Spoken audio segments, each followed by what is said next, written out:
Okay, so I was sitting back watching my favorite Cartoon Network show ever, and I watched this episode where Rigby's dad wouldn't let him borrow his car for prom because he's Rigby. I mean, Rigby is an irresponsible, lazy, immature man-child, but at the end of the day, he is your child. And the way he treats him in this episode is just absolutely disgusting. He puts his younger brother above him at all times, and he believes his car is more valuable than his son's life. After Rigby's mom gives him the keys to go to the prom with Eileen, his dad finds out and absolutely loses his natural raccoon mind. He shows up at the prom in a wife beater, tidy whities, and socks to get his car and do God knows what to Rigby. But what I'm really questioning is, how did he get there? Did he run all the way here in this fit because he made a high school student drive him to the mountain Rigby was at? I don't know, I'm just kind of seeing where Rigby gets his anger issues from. Stop talking! Anyway, this episode ends with Rigby saving the day, kinda. He still ends up totaling his dad's car, but he saved Eileen and his dad, so I guess his dad grew some respect for his son, finally. But after this episode, I started to remember that Cartoon Network is kind of synonymous with bad father figures. You might be thinking, why is the amazing world of Gumball here? Richard is a good father, a little dumb, but overall good. You're wrong, number one. Number two, you have no clue what you're talking about. Being a bad father or a bad parent in general doesn't just stop at inflicting emotional or physical pain on a child, but you can also be a terrible role model by just being a couch potato. Damn.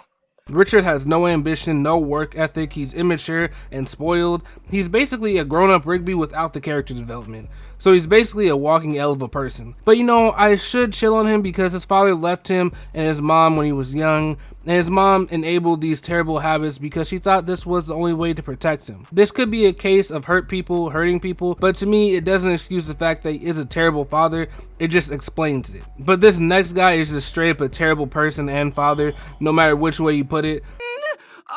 Unacceptable condition! Unacceptable! Martin Mertens is a professional con man who scammed himself out of a good life. You see, Martin was always a liar, thief, a master manipulator, but that all changed when he broke both of his legs and suffered a major concussion, which will be important later on, because that caused him to meet Minerva, the woman he falls in love with after a botched escape attempt that caused him to break both of his hands. The two would eventually start a family with the birth of their son, Finn. Everything is going great. Minerva is a lovely person who loves to help people, and Martin doesn't scam people anymore, and I guess that's all you can really ask for, and I guess he becomes a barber too. Well, one day, Minerva leaves Martin alone with Finn so she can just go to work. Nothing to worry about, Martin's an overall good father, and it's just a day at home, nothing will go wrong. Until his ops pull up and chase Martin and Finn to the edge of the island, where Martin sacrificed himself to the guardian of the island to save Finn, saying he'll be back for him. And I know what you're thinking, that sounds like what a father should do in the situation. And I agree, but the problem starts to arise when we find out that this dude is not dead at all. He's been adventuring just like his son who washed up on Ooh as a baby with Boom Boom on his butt. People say, well, he has brain damage and probably didn't remember Finn or Minerva. But I wholeheartedly disagree. Martin has already shown that brain trauma doesn't really affect him when he first met Minerva. When he tells Finn about his life, it's like halfway true, showing that he knows the important parts.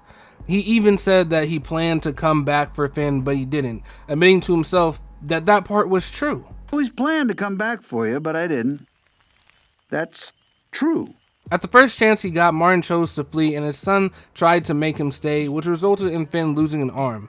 You could say Martin's past caught up with him, you could say he has brain damage, you could say he never meant for any of this to happen. But you can never defy the fact that this guy is a straight up terrible father and human being. A literal coward when it comes to facing his teenage son he abandoned in the night to a strange land. And I could honestly keep going with the bad fathers or father figures in Cartoon Network history like Captain Knuckles, Eddie's older brother, Trigon, the literal devil, and even my goat Batman is a terrible father.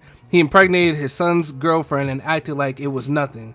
That's some disgusting work. But for all the bad fathers we do have, there are some good father figures, like Grandpa Max in Ben 10, showing Ben how to be humble about his extreme awesomeness, because Max dealt with the same thing back in his day. Grandpa was a player back then. We had Greg Universe from the aggressively mid Steven Universe. He has some of the same traits I don't like Richard for, but he always wanted to be there for his son and give him sage advice, as he is the chosen one, I guess. The GOAT number 0 or number 1's dad is just a pure unadulterated badass when he's back in commission. And the GOAT of all dads, Goku. What? Hold the fuck up! What the fuck? Yes, Goku is a good dad. He taught his son all he knew, which was fighting, and he made him into the best fighter on earth. His methods are questionable, but his results are undeniable. Gohan and Goten are lucky to have a father like him, if we're being honest. And yes, I'm putting Dragon Ball Z here because it aired on Cartoon Network for me. But anyway, what other cartoon parents do you just find quite toxic or terrible? Do you disagree with any of my toxic parents or good parents? Tell me in the comments below, leave a like and subscribe, and follow me on Twitter, man. Peace.